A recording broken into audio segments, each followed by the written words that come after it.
My earliest memory is my father hitting my mother in the face as hard as he could. And I remember seeing her on the floor and then looking at him, this giant of a man who I thought, my God, he says he loves her.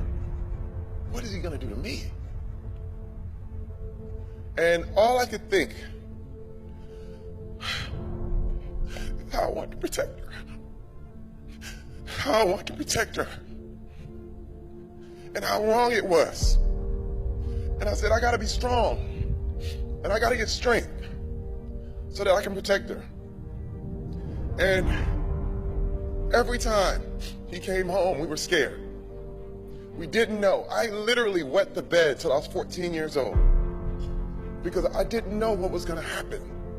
I would wake up to glass breaking, just sounds, people screaming, and it was a nightmare. We lived a nightmare for years. And I remember my mother coming into our room and saying, we're leaving. Pack our stuff, we're out of here. And we would grab everything we had, and we'd put it in garbage bags. And we'd tie it up and we'd wait to go.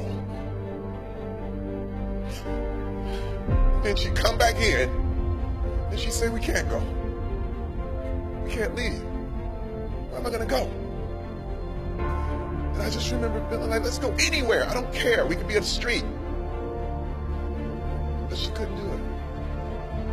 And he went on, terrorizing us forever.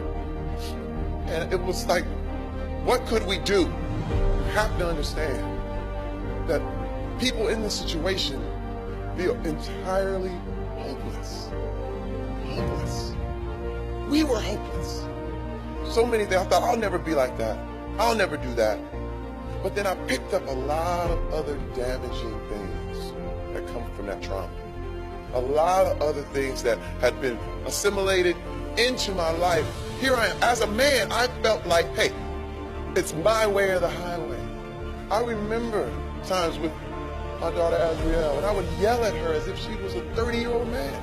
I constantly apologized, constantly called them and say, I'm sorry. I'm sorry. Daddy didn't get it. Daddy missed it. And that woke me up. It woke me up. It was this catalyst that changed my life forever. Because here I was, a very successful man. Very successful. But what you have to realize is that success is the warmest place to hide. It does not matter what you look like. It doesn't matter. Anyone, anywhere can be victimized. And no man, woman, or child should ever put up with being treated as less than a human being, ever. How did we get that far off? When people are looking the other way. When the whole thing is geared where you can't ask for help, or you are going to lose your job. Or if you bring it up, how in the world are you going to afford in return in order to fight this case? You need three things in order to come forward with a lot of your damage and things that's happened to you. You need distance emotionally, you need distance financially, and you need distance physically. Coming out with your story is probably one of the hardest things ever. And this is one thing I love about what Safe Horizon provides. It's a safe haven, this place to go, the services that people need. And I'm telling you, this is my company.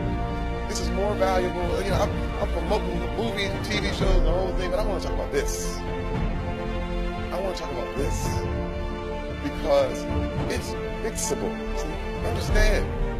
This is something that we can be deprogrammed. This is we have to speak up. You can see it, but you have to show people you are changing the world.